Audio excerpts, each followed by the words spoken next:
So as you can see, I'm here with the 2023 Toyota Tacoma TRD Pro. So I'm really excited to see what this week shapes up to be like, especially on the heels of owning a 2022 4Runner TRD Pro. So stay tuned for lots of my impressions of the Tacoma and how it compares to the 4Runner, especially in TRD form, obviously, and just what it's like to live with after a week. All right, so starting off in the 2023 Tacoma TRD Pro, I have some thoughts. Now, this is coming from a 2022 4Runner TRD Pro owner. I love the 4Runner. Obviously, it's amazing and it's so darn charming. I just love that thing. It's a fantastic rig, and every time I get in it, it just brings a smile to my face. The 4-liter, is old, but I really enjoyed that engine. The 5-speed transmission is probably one of the last 5 speeds in existence, but I also enjoy it. And it's just a fantastic rig all the way around, and it's been really enjoyable to own. Which brings me to this Tacoma, and I'm really grateful for Toyota providing it for me to spend time with. And it's been a very interesting experience comparing it to my experience with the 4Runner. Now I know, if you're looking for a truck, obviously you're shopping the Tacoma, but if you're looking at a Toyota product, you might want to compare the two and see what best fits your lifestyle. A couple of things with the Tacoma. I spent a week with the Tacoma last year in 2022 in that awesome electric lime color, and walked away with some mixed feelings. And I'll be honest, those mixed feelings have continued. Here's where the Tacoma really exhibits its strengths. Obviously, in reliability. This thing is proven. It's not going to let you down. You can take it into the desert, up in the mountains, and it's going to get you home, and it's not going to break, which is a huge selling point, which is, I think it's probably why these things are so popular. There's tons of Tacomas out here in Utah, and I have to believe part of the reason is, I want to get out into the wilderness of Utah or wherever, and I want to know that I'm going to make it home and nothing's going to break. And that is 100% what the Tacoma is. Another thing too with the Tacoma is that it's pretty simple. That's one of the main selling points and why I bought the 4Runner was for its simplicity. I liked the knobs, I liked the buttons. I just liked how old school yet new it felt. Like it was a new car that felt old school, and that was a huge selling point to me. And that does carry over here in the Tacoma. I do feel like it's maybe not quite as nice of a place to spend time, which is saying something, because the 4Runner is certainly no luxury vehicle, but it's not bad.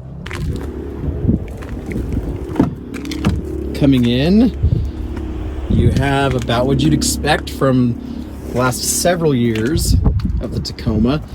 Very interesting seating position. It's very low. It almost feels like a sports car. I feel like your legs are pretty straight out, and it's not that different feeling actually from even my old BRZ. And I know it's not quite as extreme, but it's that kind of feeling. Your legs definitely don't go down like they do in the 4Runner. And curiously, the 4Runner for 2023 got a heated steering wheel, which the button is right down here, typically on the 4Runner for that. But alas, no such feature here on the 2023 Tacoma, sadly. Now, a couple things to point out with the Tacoma is, first of all, and I said this for my 4Runner as well, a main selling point I feel of this TRD Pro is that it comes baked out of the factory, ready for you to do whatever you want to do. Like, there's really no modifications necessary for this thing. You can, it's got the different terrain selects, hill descent control, all like the really cool off-roading features you could want right out of the factory. You don't have to modify it. It's just like ready to go, which to me is a big selling point. I don't want to spend a ton of time modifying cars. I don't want to like really have to take it somewhere in the hassle. Like, it's fun, it's cool, but like for someone like me, I just like want it ready to go out of the box. This is like really appealing. So if you're someone who wants a straightforward, old school, reliable, small, like compact off-roader, I think this is a fantastic choice. Do I think it's worth $52,000? I think that's a bit of a stretch. But again, for someone like me that just wants it ready to go out of the box and not have to worry about it, there you go. Get yourself a Tacoma TRD Pro. For some things that you should be aware of if you are shopping the Tacoma. And if you're watching this, you're probably already aware of these things. But I have to say them because I see tons of people daily driving these trucks, which you can do, but you need to be aware of some things before you go into it, because there are some aspects of this truck that could diminish or reduce your satisfaction in daily driving one of these. The first thing is the transmission. This 6-speed transmission is hyperactive. It shifts a lot. And what's weird is it never really allows it, unless you're really putting the throttle down, it never really lets you get past 3,000 RPMs, which I'm sure is for fuel economy, which is still pretty terrible. I'm only averaging like 16 miles to the gallon, guys. So I don't know all the reasons for why Toyota went away from the 4-liter, like what my 4Runner has, and the 5-speed transmission, and went to a 6-speed transmission and the 3.5-liter V6. If it was done in the name of fuel economy, I don't know if it was really worth it, because honestly, that the best fuel economy I've got in this thing was, I think I got like 19 something on the freeway home, and the rest of the time I'm doing like 16. So I'm just going to say it. I kind of missed the 4-liter V6, and I missed the 5-speed that's in my 4Runner. This doesn't carry over the same kind of charm that my 4Runner has. And I think the drivetrain and the transmission is one of the reasons. So yeah, you're going to experience just a lot of gear hunting. You've heard that already. And I've read and I've heard people comment, like, you can just fix that with the gearing. It's a gearing issue, not the transmission. And that very well could be.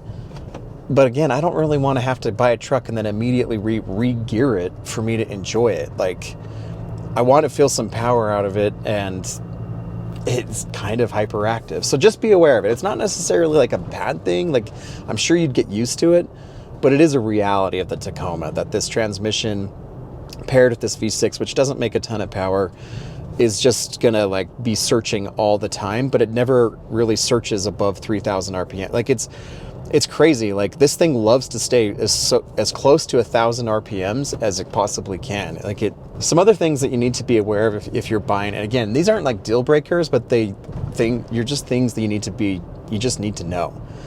And that is the seating position. I feel like I'm in a car. Like, this might as well be like you're sitting in the Corolla. Like, I was sitting in the GR Corolla recently, and the seating position's not that different. Like, you sit really close to the floor in this, and I'm not like a particularly tall person. I'm 5'9", and I guess my legs might be slightly long, but I feel like I'm more just like in a car than a truck. Like, my legs, my knees kind of come up a little bit, where it's not even my thighs that are resting on the seat. It's more of like just my bottom is sitting on the seat, and my legs are kind of angled up like that.